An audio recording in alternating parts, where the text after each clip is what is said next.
дэглэм.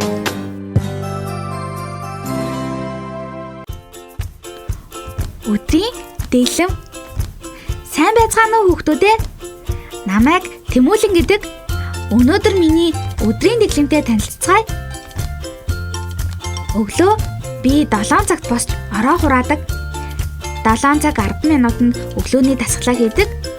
Өглөө болгон дасгалаа сайн хийх юм бол өвдөхгүй, эрүүл, гоё биетэй болно гэж ээж маань дандаа хэлдэг юм. 7 цаг 20 минут гэхэд би шүдээ сайн угаагаад, амаа зайлаад, нүүр гараа угааж, үсээ сандаг. Өглөө нүрээ угаадгүй өгөхөд халтаг, муухай харагддаг тийм бидтэй найзуудаа.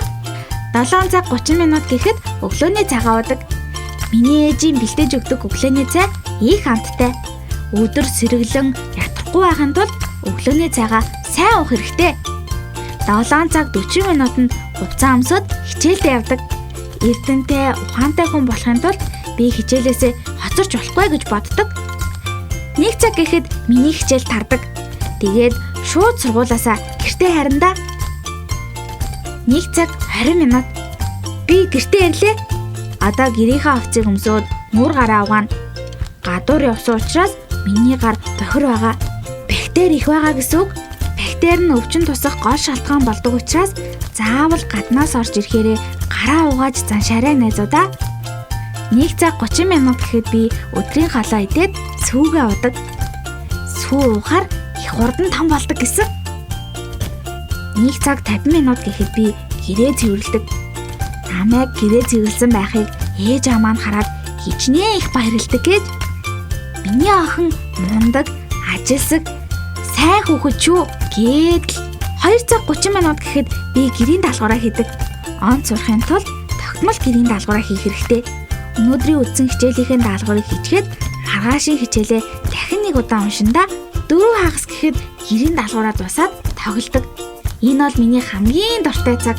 Яагаад гэвэл найзуудтайгаа хамт тоглох үнэхээр хөвгөлтэй.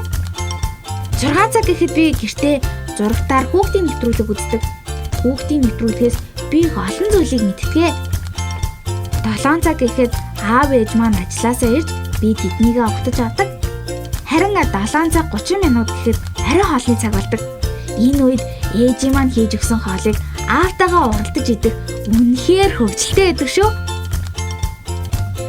8 цаг. Энэ бол миний чөлөөт цаг.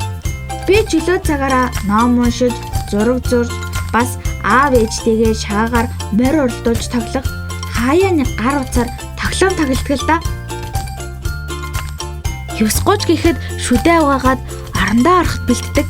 Найзуудаа та нарт гэж зөвлөхөд хатгаасаа өмнө заавал шүдээ угааж байгаарэ. Шүдээ сайн угаах юм бол өвдөхгүй шүү дээ. Энэ бол миний баримталдаг өдрийн дэглэм. Та нарын өдрийн дэглэмтэй таарч гин үү? Өөрийн гэсэн өдрийн дэглэмтэй байх нь сайн хүн болох эхлэлээ гэж аав маань дандаа хэлдэг. Хэрвээ найз минь чамд өдрийн дэглэм байхгүй бол цагийн хуваар гаргаж надтай адилхан өдрийн дэглэм барьж сураарэ. Баяртай найзуудаа.